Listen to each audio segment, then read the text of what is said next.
Hello there, viewers. Welcome to another episode on Spiritual Rhapsodies. I remain your host, Elvon Jarrett, and today I have a very special guest today, and he's a king and a man of God, and he's the father of drama ministry, not only in Nigeria, in Africa, and in the othermost parts of the world, because he had started this for quite some time, and a lot of people have followed in his pathline.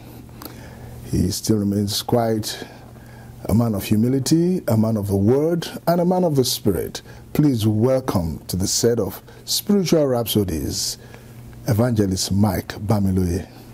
Thank you very much. Thank you. You're welcome, sir. God bless you. It's a pleasure to have you here on our set at Spiritual Rhapsodies. And we thank God for what the Lord has been doing through you. I would like to ask, what prompted you to go into drama? Thank you very much. I believe every child of God who has given his life to Christ has a gift and has a calling. And then, so I believe it is a call of God for my life. But I didn't know early. When everybody has a passion, everybody has his own personal ambition. But I got to know this when I went to the college, and I was involved with the Christian fellowship, and as working with them and getting involved in the drama ministry of the Christian fellowship. So that was where it came upon me, and I knew that this is the area that the Lord wants me to serve in, because I believe every child of God has a call of God upon his life to do one thing or the other. It is now the responsibility of that child of God to discover the area of his calling in God's presence. So I discovered mine when I went to the college, and I was involved with the Christian fellowship drama unit. So from the college, where was this college? And that was at the College of Education. That was where I was, like every member of the fellowship must belong to one and fellowship, one unit or the other. So some are into the choir and so on and so forth. So because I knew that the gift of acting is inside of me, and I knew that I was looking for where I could serve him, and the easy way is to serve him through the acting. So I joined the Christian fellowship, though I've been involved in the Christian drama production before then, when I was in a teacher training college. That was about 3 years before then. So I easily identified with the drama unit of the fellowship when I got to the College of Education, and I joined them. So you actually trained to be a teacher? I was a teacher. Wow. I was trained to be a teacher. I went to the teacher training college. I went to the College of Education. Wow. So I studied English education. Interesting. No wonder you have taught several people in the drama ministry. Yeah. So teaching was actually a passion to you, was it? Yes, it was. It was a passion to me. I love it. I enjoyed teaching. I love to be in the class teaching people. And wherever I have taught, the students always like what I do. They always fall in love with my pattern of teaching. I made the class so lively. So it has been part of me. But I didn't know that God was preparing me for the ministry. Right. So that now today when I preach or I teach, it's the same thing. Awesome. And this was several years ago. Yes. Interesting. So when you got the call of being a drama minister, what was the next thing you did? Did you just go ahead to start the drama ministry? Or, because you told us that you discovered that you had this call. Because a lot of people ask that question, how do I know this is my call? How do I discover where the Lord wants me to be? Yeah. Was it through prayer? Was it through an angel that appeared to you? Or how did you get to know that this was where, for sure, that you are supposed to do this? Whichever area of ministry, music, drama, counseling, teaching, and whichever area of assignment, where you discover that your gift is excelling, and where you discover that you have so much peace in serving the Lord in that area. You find so much joy and passion. and passion. Right. That will definitely happen to be the area where God wants you to serve Him. You can't be serving God with grumbling. You can't be serving God by force. You can't be serving God trying to do what you know you don't know how to do. Right. But where you know, like David was playing harp, he found passion in it, and he was so happy playing harp, and so they discover this is his area of calling. So when they wanted him in the palace, they recommended him. So what you know, the gift, the talent, you know that is easy for you, gives you joy and passion and happiness in serving the Lord. Right. So people are ushers. They just love welcoming people in the church. They just love welcoming people. We have some people that are choir. Some people are choir for years. From youth, they become gray-headed and they are still singing. Still singing the choir. Because that is the area of That's their the calling. area of their calling. So that's how I discovered my own. I love acting from when I was very young, and then from school, then the teacher training, I started acting Christian drama. So when I discovered the drama unit in the college, and I know I've written many scripts, I know this is the area that allows me to serve Him. Okay. You also have a very strong gift of writing. How did you develop that? It's a gift. It's just from God. I didn't go to learn it. I didn't go for training to learn it. It's just like somebody who is born to sing. And you have a lot of small children who can sing beautifully without going to music school. So it's a gift. So I knew that. And then, apart from the gift, now the more you now fall in love with God, the more the gift gets so deep. The more the gift gets so deep, more inspirational, more scriptural. Right. The more you get to love God, the more you read the scriptures, the more you find time for God, the more the scriptural writing gets more deep, more inspirational, more scriptural, and then more relevant. Okay, so what you say is that by the time when you know your gifting and your calling and you get into the Word of God and the Spirit of God, it gets more refined. He enlightens your understanding. It gets more refined. Yes. Yeah, it enlightens your understanding. It gets more deep. One can have the gift of music without singing deep music. One can have the gift of singing without singing inspirationally. But with your gift, the more you get to know God more, you get closer to Him, He gives you deeper understanding of that gift. And He gives you more revelation about the gift.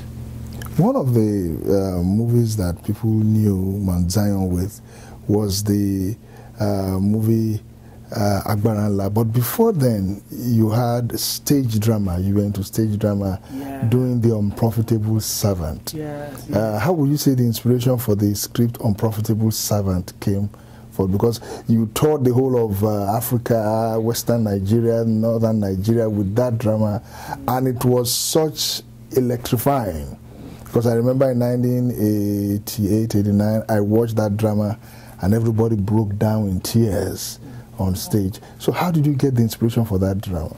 The Lord just gave the inspiration to write the script, but as I said earlier on, the Lord also, it's not enough for a script to be very powerful.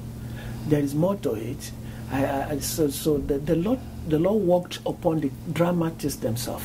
Yeah, the cast. Yeah, yes. The cast, the courage, the anointing upon the cast also help the message.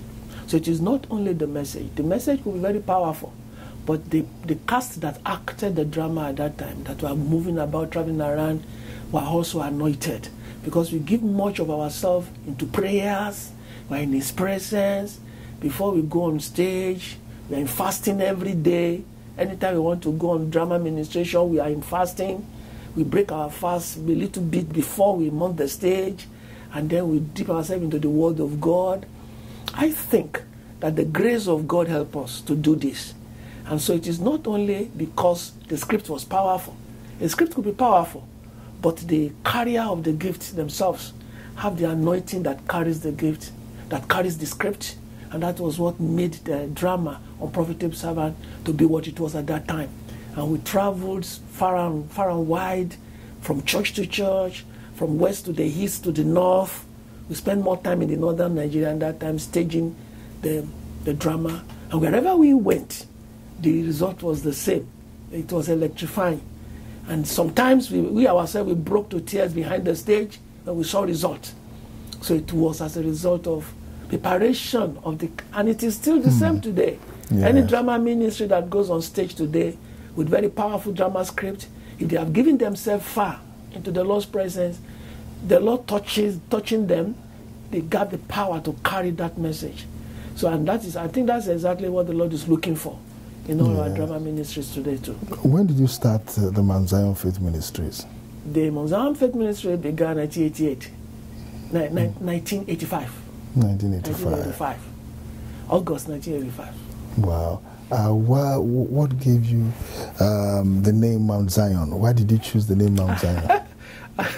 Actually, that's a very good question, because when the ministry started, we were Mount Zion Christian Production.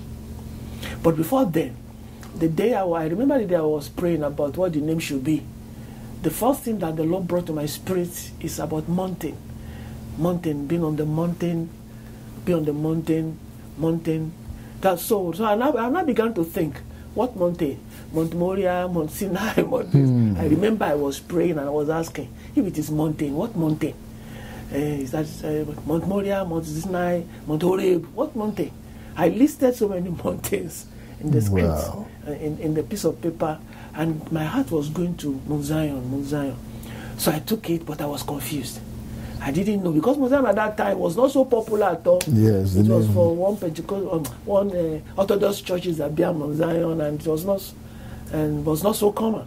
So I went to a friend of mine early in the morning, and I told him, I said, the name of the ministry, I'm confused, but something is giving me mountain. Then the man just gave me a verse, Obadiah 17. He said, it's a confirmation that maybe that is where God is going. And I now read it. Upon Mount Zion shall be deliverance. Wow. There shall be holiness. And the house of Jacob shall possess their possession. That was where I got the name. That sealed it. That sealed it. And that name, with all grace, due grace and humility, that name has stuck with the ministry. Yes. And the ministry has lived that expectation. Yeah. Because there have been deliverance upon Mount Zion. Yes. A lot of people have possessed their possessions. Yeah. People like us have possessed our possessions. We are still possessing our possessions, and we thank God for that. So, sir, would you please just let our viewers know a little bit about your pathway? Because people see you today traveling all over the world, doing great things to serve the Lord. Was that how Mount Zion started? Was it the first time you said traveling all over the world doing film production? No. That's why when we started, the Lord told we wanted to start with film production, because that's our passion.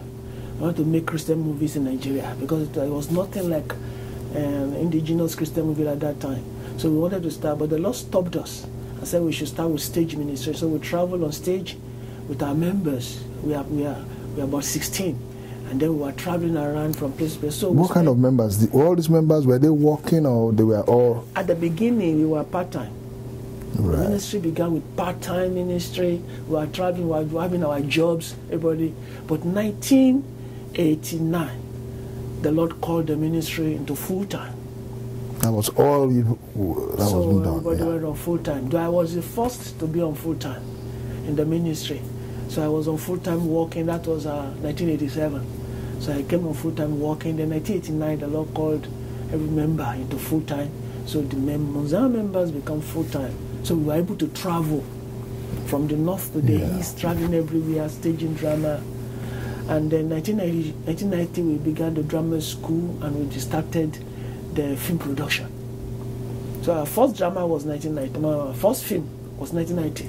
And that was Unprofitable Servant, which was experimental, just to experiment. And it worked. Wow. So that was where we started the film production.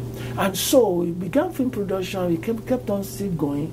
But I think our first trip outside of the nation was to Ghana. The entire ministry went to Ghana. That was 2000, year 1998. Right. We all went to Ghana. And then in 1996, 1997, went to Ghana, came back, went to Cameroon, came back, went to Kenya. The entire ministry went to Kenya, we came back. So it was like that, in sequential. So the Mount Zion Faith Ministries were like a traveling evangelical drama troupe. Like going from place to place, having drama ministrations in churches, in halls, And when you do these campuses, you would have altar call, have prayers, prayer sessions and all exactly. that. And what was the acceptability of the people at that time? At the beginning, right from the start, the ministry was accepted. But our first problem was convincing the churches that drama ministry is a ministry, that we have an independent ministry that is a ministry. So because they were not used to it. They were expecting you to come from one church or something. Exactly. They will ask you what church you are affiliated with. They were not used to independent drama ministry. We had to convince them. So they give us chance. So right from the start, the ministry began to be accepted because of the result. Salvation of souls, altar calls, every church loves that. Hang on, viewers. Evangelist Mike Bamiloye in the house, and we're going to take as much as we can from him. Don't touch that remote. Stay tuned.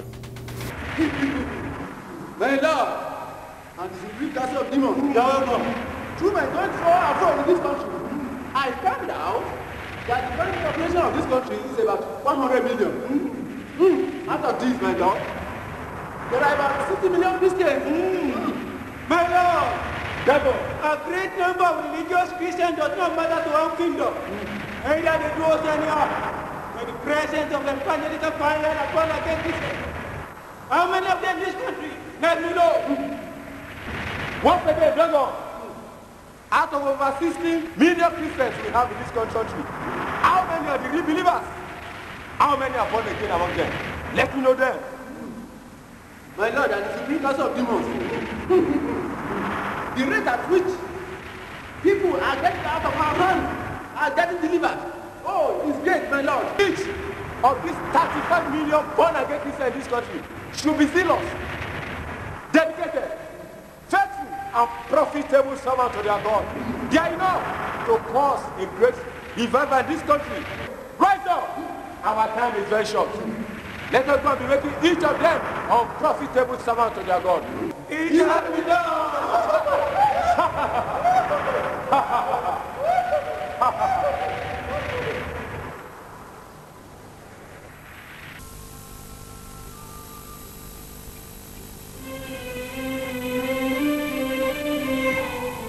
I know of two types of Christians. The vineyard Christians, who are ever busy in their Lord's vineyard. The harvest is plenteous, but the laborers are few. These few laborers are the vineyard Christians. The vineyard Christians are men of faith. They are men of purpose.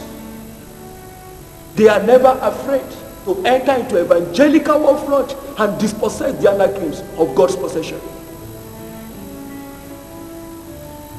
The powers of darkness fear this type of Christians. They recognize them in hell. They are fearless. They are men of faith, men of purpose. And I know the second type of Christians. These are the fruitless trees. Hello viewers, welcome to Spiritual Rhapsodies, a program that brings uplifting and clarity of your soul. With me in the house today is Evangelist Mike Bamiloye, a father of drama ministry. So sir, you were telling us about how the Mount Zion Faith Ministry started as an evangelical drama team going around. At that time, that was not popular. The only kind of drama groups that were going around then were drama groups from secular artists, like traveling theaters and students of theater arts. That is a genre they study. The traveling theater, the Ogunde traveling theater, the Drolaripot traveling theater. So when you did that, were you thinking along that line that you wanted to work for the Lord or raise a standard to be able to, bring an alternative at that time? Yeah, right from the start, the Lord raised us up to create an alternative into drama and film production. That was why I said that right from the start we wanted to make Christian movies, but the Lord stopped us. But all our heart, we just wanted to serve. We wanted to serve God. We know the Lord has a purpose for raising us up to bring souls to His kingdom. We just wanted to bring souls to God's kingdom, acting drama for salvation of souls. So along the line, the Lord was planting that seed in the heart of many people. That today, whenever we come across some people today that are into drama ministry, they will say that they watch our drama when they were very young, when they were, and since that time they have their hearts that they wanted to do. So as we were staging the drama, traveling around, as the Lord was bringing souls to His kingdom, at the same time the Lord was planting the seed of ministry in the heart of many children, many youths that were watching us at that time. So eventually today it becomes an alternative, because we have a lot of people rising up now. Apart from that, 1992 we started the drama school, Mosaic Institute of Christian Drama. So between 1992 and now, we've trained more than 5,000 people from that school, and many of them are spread everywhere in churches and campuses. Many have independent drama ministries, and so therefore the entire thing has become alternative to the secular productions.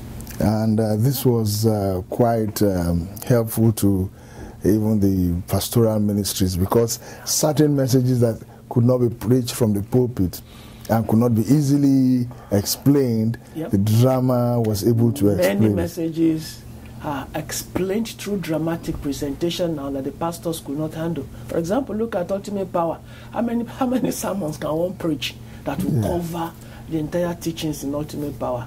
Or Blood on the Altar, or Fruitless Tree, or these Forgotten Ones, the television serial for the missionaries. Yes. So it's serving as a very helpful tool to the Church of God and to the pastors. So, sir, would you advocate that most drama ministers to start from having a strong prayer background and being on stage? Because if we look at the pattern in Mount Zion, when it started, I'm aware you started, you spent some time before you started acting. Yeah. Yes. What happened before you started acting? Before you got on stage, you took time to soak yourself. I would like you to give us a little bit of details about that. Before the ministry started, before you started going on stage. Yeah, the ministry began in 1985. But the full drama presentations, stage ministration began in 1986. Our first drama outreach was July 11th, 1986. So we had 1 year that the Lord just moved us into preparation. We wanted to start drama straight, but the Lord stopped us. He said we should prepare. So we were preparing, praying, vigils, Word of God, holding meetings, and then praying, and then Word of God, meeting all the time, seeking God's face. So I think all those times were a moment of preparation. And then for a year after we began, the Lord just moved us to start by an invitation that we got for the stage ministration. So all along this time of preparation, because preparation in ministry is so utmostly important, and a lot of people escape that, because people say they hear the call to them, the next day they are on, they started the ministry. So that was like a foundation. Yeah. During that time preparation stage, were you receiving invitations for drama presentations? Actually, there were invitations, but not many invitations. Yes. But I said our first initial plan was not even to go on stage. We wanted to shoot movies, and we started one. The Lord stopped us. So even if we didn't have invitation for stage ministration, we could as well also go into film production. Yes, exactly. But the Lord stopped you, so you had to decline and shut down and start. So when the invitation came in 1986 for the drama, the teachers conference, we knew the Lord wanted us to move at that time. So there was that moment of preparation without doing any ministration, without going on film location. We just started praying and preparing. Was there no challenges from members of the group? Because I can imagine, just like in the upper room, you just sit down there. Won't people not say, Brother Mike, when are we going to start acting? Were you not having no agitations and the urge to go? There were. So how did you suppress it? There were even members who came holding meetings with us. Whenever we have meetings, whenever they come, whenever we are gathering, they come. And then there were people now that began to say that, is this a prayer meeting or a drama? Is it a prayer ministry or drama group? Wow. So we said it's a drama group. They said, why can't we now start? Let's start something. But because we could not start. Because we didn't have that inspiration to start. The Lord didn't move us to start. And so they left. They said that we have been involved into prayers, that this is not drama group. We are praying too much. So they left. So there was that agitation. But the moment we start the drama, it was very, very explosive. Yeah. That tells us that for any gift you have, for any project you have, the spiritual foundation is very, very, very important. Yeah. The Bible says, if the foundation be destroyed, what can the righteous do?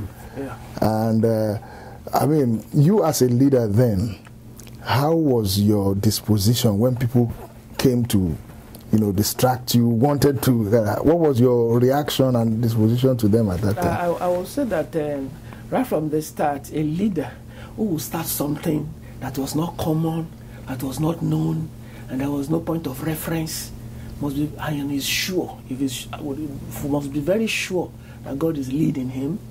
And the moment that assurance was there, the focus must be there. So to me at that time, there was that focus. I didn't even have any second agenda at all, or to turn aside or have an alternative to the work. No alternative to the work. The focus was there at that time, and we were just focusing, and the Lord helped us. The Lord helped us because our heart was just at the future. We were so blunt, the few of us that started at that time were so strong, so focused. We were not thinking of any other thing at all. We were thinking of the future. So it was the focus and concentration that helped. How were you able to pass this focus to people? Because, people see the end, but the humble beginnings they did not see. I know, because when you even started traveling around and everything, there were kinds of wilderness experience. Could you just share us a bit about some of the wilderness experience you had? Every ministry has its own wilderness experience. One cannot escape it. It was very tense. All our children passed through it, the entire Muslim members passed through it. And the wilderness experience has to do with when you are starting, you're on full time, there's no person, it's not a church, so you are not receiving any tithe and offering from anybody. You only go on outreach, and whatever you are giving, and the Lord commanded us right from the start not to charge, not to place charges. So we don't place charge on churches who invite us. So whenever they invite us, we go. Many times, on many occasions, on our own, we go on our own. And in fact, most of the time, right from the start, we travel on our own. And they invite us, we say we will come. Whatever they give us, we take. And if they don't give us anything, it's okay. But we always pray that they should give us food, so that at least we should eat. So that's part of the wilderness experience. And we are having children. We have wives. We are getting married within the ministry. Our children began to go to school, and the ministry was free. And there was no charges being placed on anything. On any ministration or anything. No charges being placed on it. That was actually, and we were having houses, and we were having wives, we were having children. Our children were going to school, we were eating. So therefore, that was where the wilderness experience actually really came from. So we were trusting God daily. You go on ministration, trusting God that the Lord will bless us at the ministration. That was actually what the wilderness experience is about. Children going to school, we didn't have anything. At times, on many occasions, we didn't have anything to eat, but we kept on going. You kept on going? We kept on moving. So if you went for administration, you came back and there was nothing, what would be your reaction at that time? No, there was no reaction. I think it was God's grace. It was God's grace. Every one of us that began at that time, that was the focus. The joy of the calling, the future that God was taking us to, engulfed our hearts. There was no regret. There was no thinking of maybe when we should go back or go back to. No, there wasn't that thinking at all. So at that time, some of you married. How were you able to marry? Each individual getting married and have children with nothing. With nothing. When we look back now, we just say that it was only God. It could only be God. And we have every member of the ministry have their own flats that the ministry paid for. The ministry paid for the flats, and everybody was living in the same community environment. Everybody has his own house. As we are getting married, we have houses, we have furniture in our houses. So this can only be explained as God's provision. This is where miracles and God's provision for his servants, this is where it comes up. Well, viewers, you can see that we have to stop right now. Join us same time next week for episode 2, part 2, with Evangelist Mike Bamiloye in the house on Spiritual Rhapsodies. Stay tuned. God bless you, because your best years are ahead of you, and whatever wilderness experience you are going through, the Lord will see you through. God bless you.